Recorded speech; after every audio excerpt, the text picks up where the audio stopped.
Hello everyone, it's Luli and today I will be doing a spoiler review. Sorry, I've never done one of these before, so I'm a little bit excited. Of Shuuen no Virche, Error Salvation.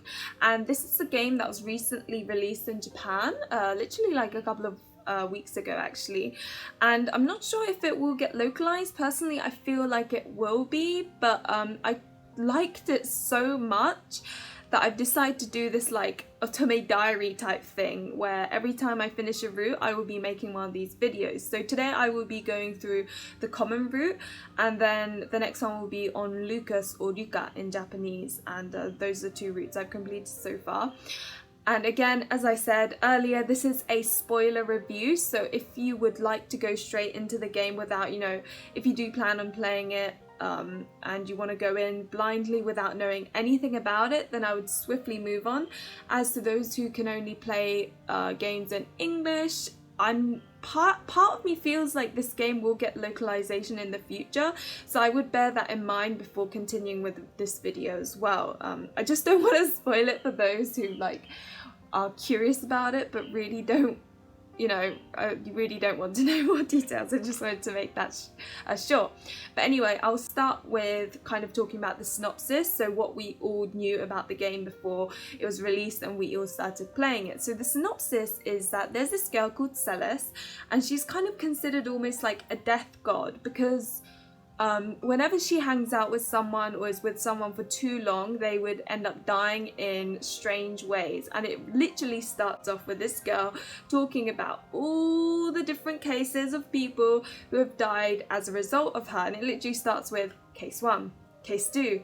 And she goes through the details. It would be like, oh, I spent time. Firstly, it was this girl at the orphanage which I got along with. She died because of an illness. Case 2.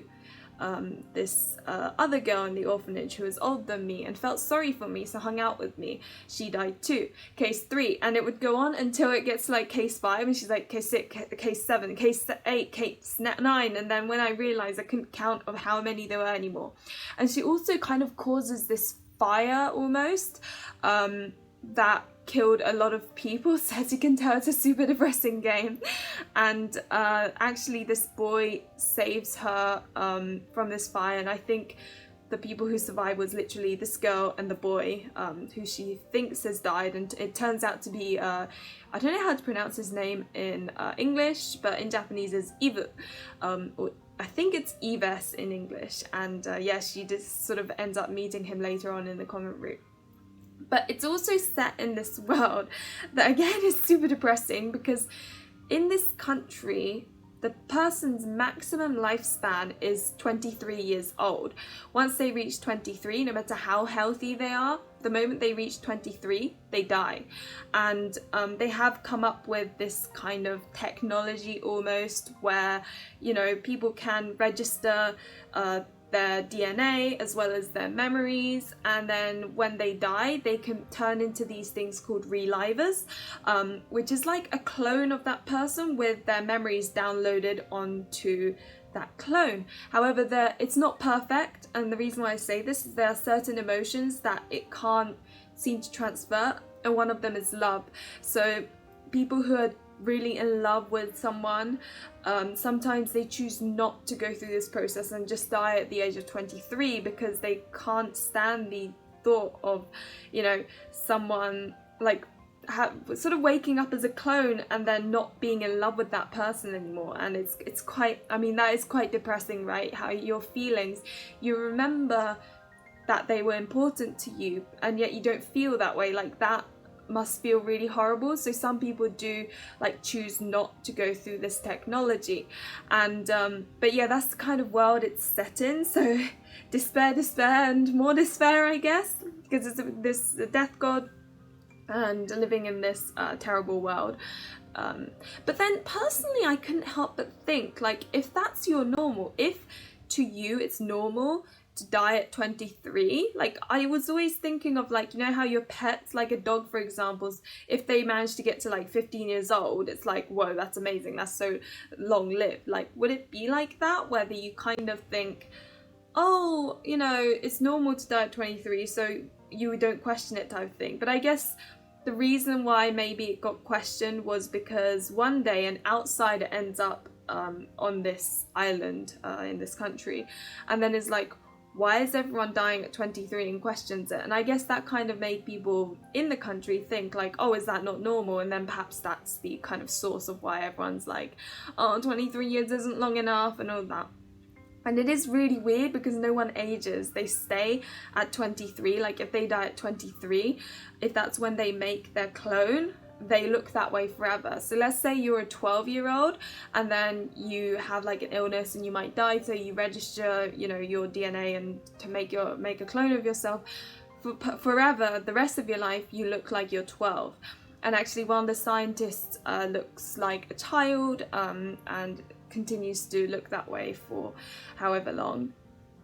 Now in the common route, of course, it tends to be exploration of the characters, so you get to know Celes. You can tell that she's very scared, she doesn't like hanging out with other people, and she was an orphan and she now helps out at an orphanage with who she refers to as mum. She's called Salome for some reason. I don't understand why, because Salome is that person who cut off her lover's head or something and put it on a...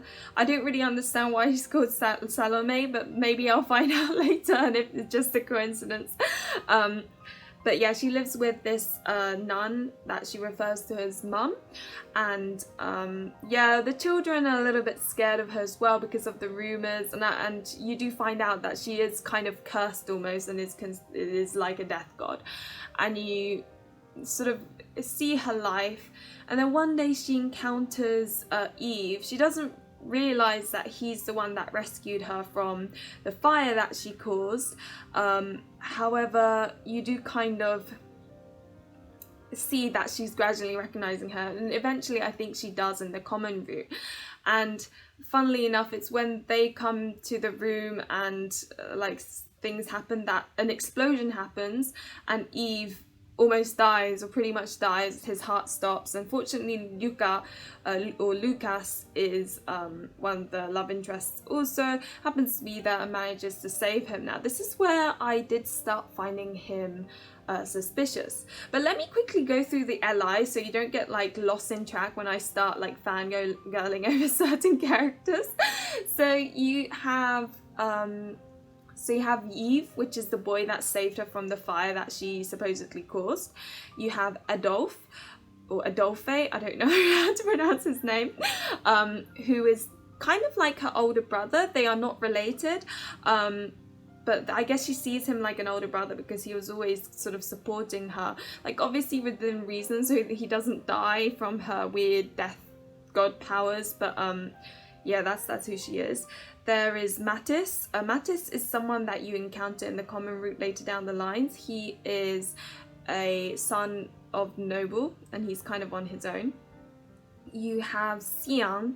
Xian? Why do I suddenly... What was that?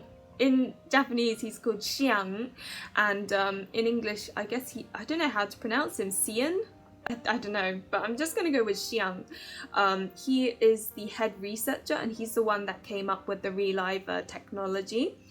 You have, who do you have? Oh, Luca, who is the teacher of Celes when she was a bit younger, and he's the route that I ended up playing first.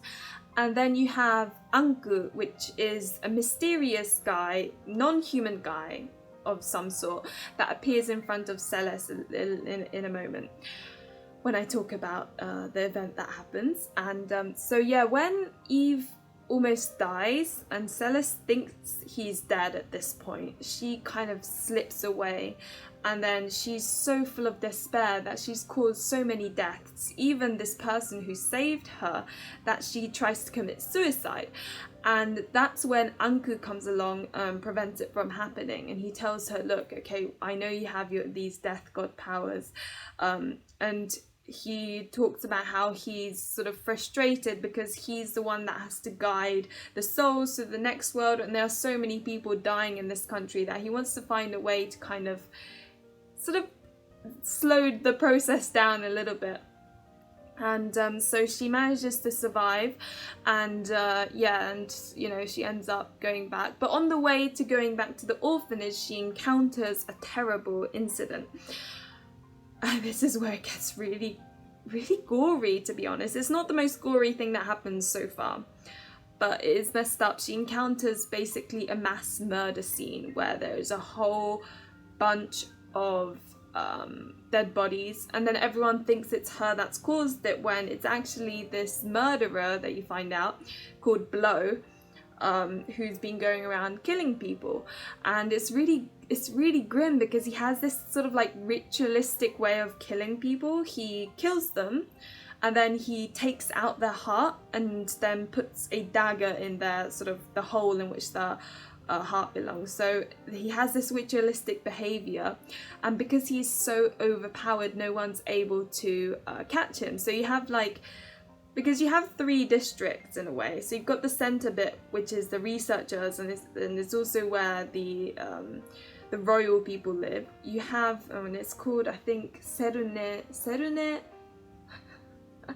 I don't know why they had to pick fancy names. Serunavoru.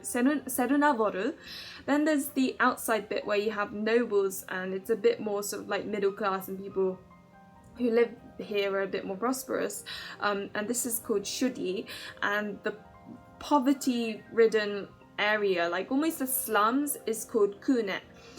And I guess in Kune there is sort of like a police type organization who looks into these things, but there's also one, I guess, grade higher police, like guard-like people who protect the royal as well as noble people, the Konoehe, who guard people more in the Shudi area as well as the Seven level.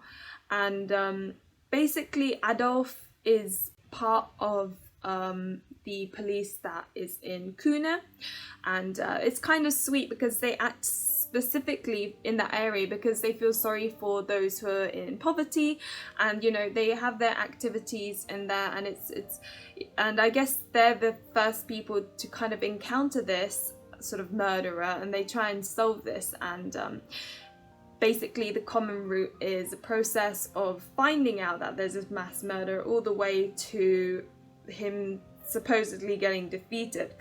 And in this you also meet Mattis and Xiang, because those characters kind of get involved in the process.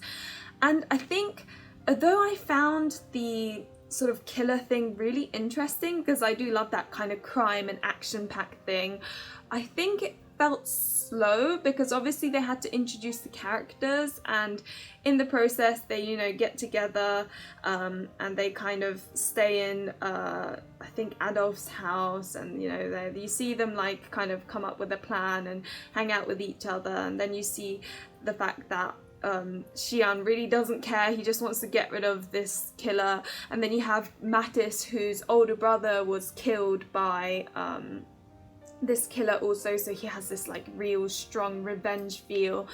And you have like the others who just want to catch them for the sake of the civilians who are affected. And yeah, it just felt slow because although the theme and like the whole murder thing was interesting, I felt kind of like, because I've played so many Otome games, I'm so used to there being like this, you know, oh, they're having dinner together and they're like getting to all of that. I'm just like, come on, let's get to the plot, you know, come on, like I just want to know what happens. So I guess the common route, I did feel kind of that it was slow, but I'm glad I pushed through it because it got so interesting in the individual route. Like I really enjoyed Lucas's route, which I will go into in the next video. But yeah, so in the common route, it's really weird though, because they do manage to come across the murderer, and you think it's good, but what happens is once they manage to beat him up, this acid gets thrown onto him, which gets rid of all the evidence. So although they do manage to defeat him, it's unfortunate in that there's none of this evidence or no cells that they can get data from type of thing. So it also affects Mattis quite a bit because, you know, all his life, since, you know, Blow had killed his older brother, he's been thinking, oh, I really want to, you know, have revenge on Blow. And but he just sort of Blow dies so like suddenly without really any expectation, and to be honest, you kind of sit there going, is that really it? Like, what? Why? Type of thing, you know? So I think that's how Mattis felt as well, and so it kind of goes into that sort of, I think when you go into that route, you will get to know him feeling a bit low a bit more, but I guess we'll find out. So yeah, that was the common route. I think all in all, it was relatively interesting because it kickstarts that sort of understanding the world. Anku basically comes to Celes right at the end of the common route saying, actually, this is only like an introduction. There's going to be more people dying. And Celes is like, what? And he wants to form a contract with her for her to investigate and sort of basically work with him in reducing the number of people dying, but obviously she's got her own thoughts, and I think you can only form that contract as like second to last or last route, which makes sense because I think Anku is going to be the truth route. But yes, so that's what happened. My initial impressions of the characters were, so firstly, so before I even played the common route, I really liked the look of Adolf, Xiang and Anku, particularly Anku. Oh my god, he is so my type looks wise, like the long hair but with like the crazy eyes. Ugh, I cannot wait to play him. So it went like Anku, then it was like Xiang and Adolf kind of here, and then it was Yuka sensei, the teacher, and then Mattis. Oh, and Eve, I keep on forgetting about him, I don't know why. But he was kind of like in between Adolf, Xiang and Lucas. So I guess if Adolf and Xiang was here, Eve was here, and then Yuka sensei was here. But after playing the common route, I don't know, like, firstly, Yuka or Lucas has like a really relaxing voice. He sounds a bit like Saint Germain. I haven't looked up the voice acting, but it's quite similar, and I don't know, I was like, this is really calming, sleepy sounds type of thing. But what really got me curious, and this is a spoiler about Lucas by the way, is that my Otome Yandere radar was like going off like crazy. I was like, there's something about this guy, and part of me felt, and again, this is a huge spoiler about Lucas, so move on as quick as possible if you don't want to know anything about Lucas. I'll give you 3 seconds. 3, 2, 1. Okay, I'm gonna start. So with Lucas, I felt like, I don't know, there was this nagging feeling that made me feel like maybe he's actually the murderer. So right at the end of the common route, I felt very kind of almost confused because Lucas is there when the murderer dies, but then I'm like, yeah, it ended so swiftly, but Anku was like, oh, you know, this is purely an introduction, there's going to be more deaths to come.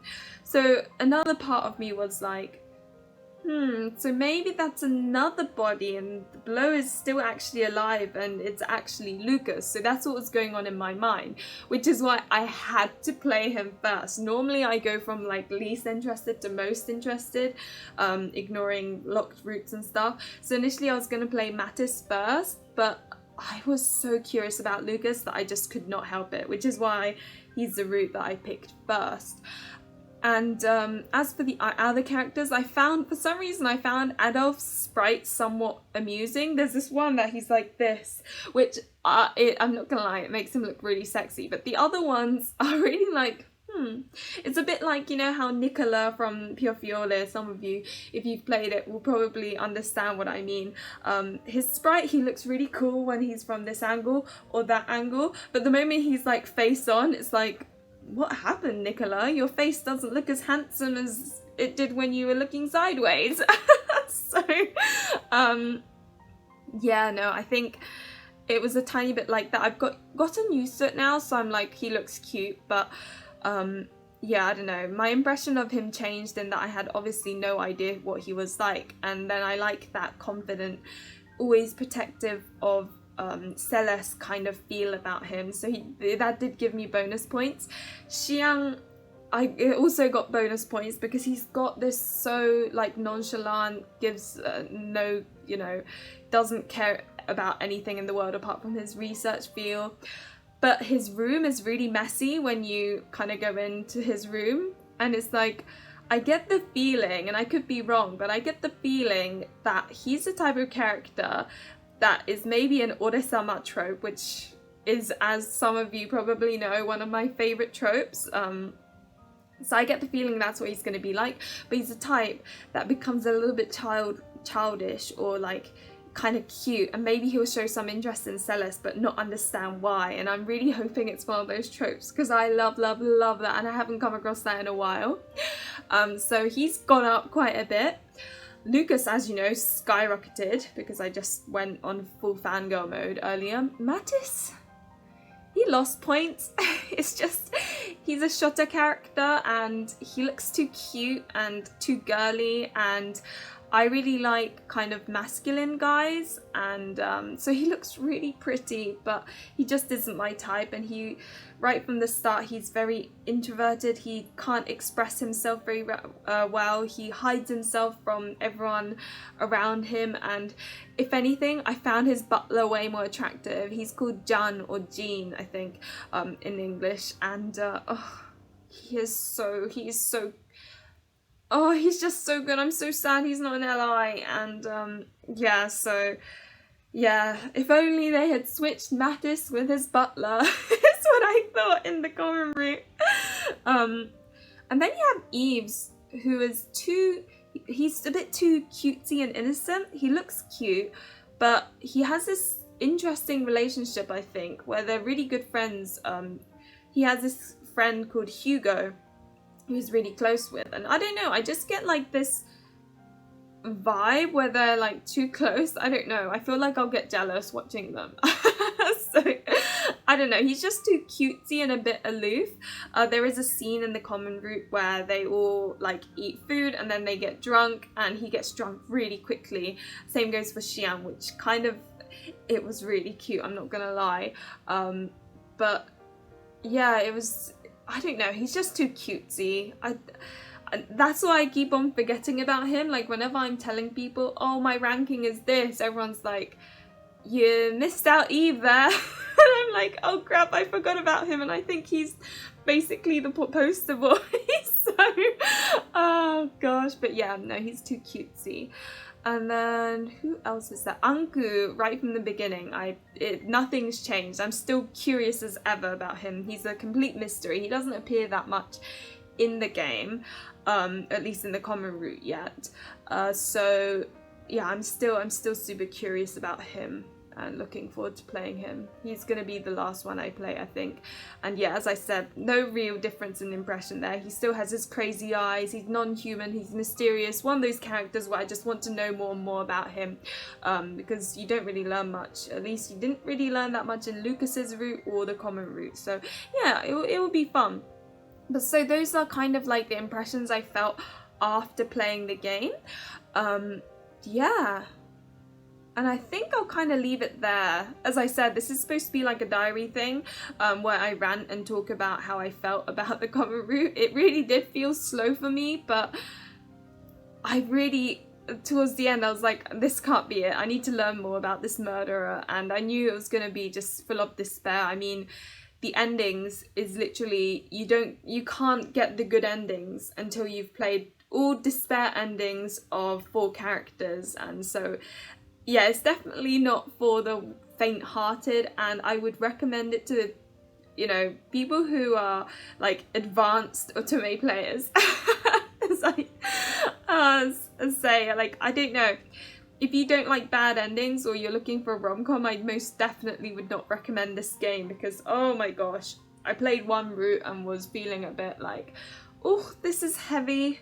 But yeah, I'll go into that in the next of this Otome Diaries for Shuuen the Virche.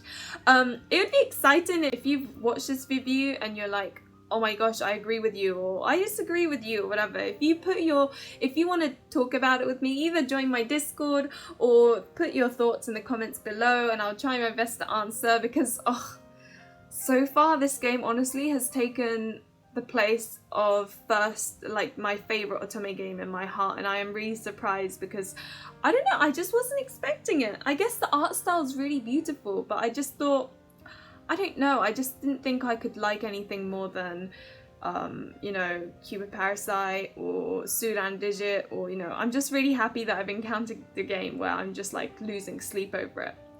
But anyway, as always, thank you very much for watching. Remember to like and subscribe if you enjoyed the content, and hopefully, maybe I'll see you in the next Otome Diaries video where I fangirl over Lucas. I do love this game. I think you got that though. Okay, bye!